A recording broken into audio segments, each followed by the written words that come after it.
ರಾಜಧಾನಿ ಬೆಂಗಳೂರು ಸೇರಿದಂತೆ ರಾಜ್ಯದ 7 ಜಿಲ್ಲೆಗಳಲ್ಲಿ ಬೆಳಗ್ಗೆ ಲೋಕಾಯುಕ್ತ ಪೊಲೀಸರು ಭ್ರಷ್ಟ ಅಧಿಕಾರಿಗಳ ನಿವಾಸ ಹಾಗೂ ಕಚೇರಿಗಳ ಮೇಲೆ ದಾಳಿ ನಡೆಸಿದ್ದಾರೆ.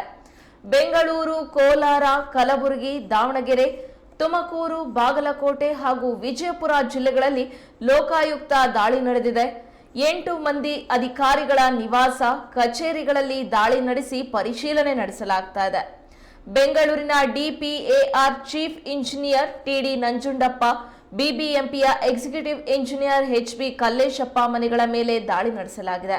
ಕೋಲಾರದಲ್ಲಿರುವ ಬೆಸ್ಕಾಂ ಎಇಇ ಜಿ ನಾಗರಾಜ್, ಕಲಬುರಗಿ ಲೋಕೋಪಯೋಗಿ ಚೀಫ್ ಇಂಜಿನಿಯರ್ ಜಗನ್ನಾಥ್, ದಾವಣಗೆರೆಯಲ್ಲಿ ಆಹಾರ ಸುರಕ್ಷತೆ ಮತ್ತು ಗುಣಮಟ್ಟ ವಿಭಾಗದ ಜಿಲ್ಲಾ ಸಂಖ್ಯಾಶಾಸ್ತ್ರೀಯ ಅಧಿಕಾರಿ ಜಿಎಸ್ ನಾಗರಾಜು, ತುಮಕೂರಿನಲ್ಲಿ ತಾವರೆಕೆರೆ ಪ್ರಾಥಮಿಕ ಆರೋಗ್ಯ ಕೇಂದ್ರದ ಮುಖ್ಯ ವೈದ್ಯಾಧಿಕಾರಿ ಡಾಕ್ಟರ್ ಜಗದೀಶ್ ಅವರ ಮನೆಗಳ ಮೇಲೆ ಲೋಕಾಯುಕ್ತ ದಾಳಿ ನಡೆದಿದೆ.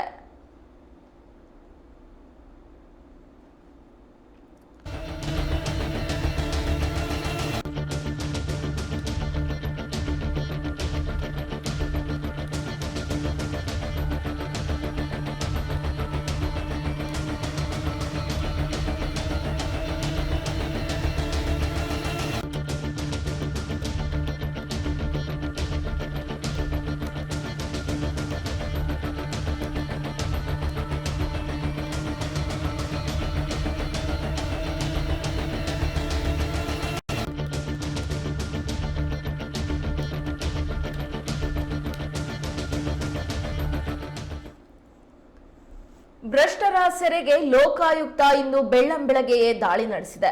ರಾಜ್ಯದ 7 ಜಿಲ್ಲೆಗಳಲ್ಲಿ ಲೋಕಾಯುಕ್ತ ಪೊಲೀಸರು ಭ್ರಷ್ಟ ಅಧಿಕಾರಿಗಳ ನಿವಾಸ ಹಾಗೂ ಕಚೇರಿಗಳ ಮೇಲೆ ದಾಳಿ ನಡೆಸಿದ್ದಾರೆ. ಏಕಕಾಲಕ್ಕೆ ರಾಜ್ಯದ 7 ಜಿಲ್ಲೆಗಳು ಬೆಂಗಳೂರು, ಕೋಲಾರ, ಕಲಬುರಗಿ, ದಾವಣಗೆರೆ, ತುಮಕೂರು, ಬಾಗಲಕೋಟೆ ಹಾಗೂ ವಿಜಯಪುರ ಜಿಲ್ಲೆಗಳಲ್ಲಿ ಲೋಕಾಯುಕ್ತ ದಾಳಿಯನ್ನ ನಡೆಸಿದ್ದಾರೆ. ಅಕ್ರಮ ಆಸ್ತಿ ಗಳಿಕೆಯ ಆರೋಪದ ಹಿನ್ನೆಲೆ ಲೋಕಾಯುಕ್ತ ದಾಳಿ ನಡೆಸಿದೆ. ರಾಜಧಾನಿ ಬೆಂಗಳೂರು ಸೇರಿದಂತೆ ಒಟ್ಟು 7 ಜಿಲ್ಲೆಗಳಲ್ಲಿ ಲೋಕಾಯುಕ್ತರ ದಾಳಿ ಮುಂದುವರೆದಿದೆ. 8 ಮಂದಿ ಅಧಿಕಾರಿಗಳ ನಿವಾಸ ಮಾತ್ರವಲ್ಲ, ಕಚೇರಿಗಳ ಮೇಲೂ ಕೂಡ ದಾಳಿಯನ್ನ ನಡೆಸಿ ಪರಿಶೀಲನೆಯನ್ನ ನಡೆಸಲಾಗ್ತಾ ಇದೆ. ಅದರಲ್ಲಿ ಬೆಂಗಳೂರಿನ DPAR chief engineer TD Nanjundappa, ಬಿಬಿಎಂಪಿಯ ಎಕ್ಸಿಕ್ಯೂಟಿವ್ ಇಂಜಿನಿಯರ್ ಎಚ್ಬಿ ಕಲ್ಲೇಶಪ್ಪ ಮನೆಗಳ ಮೇಲೆ ದಾಳಿ ನಡೆಸಲಾಗಿದೆ.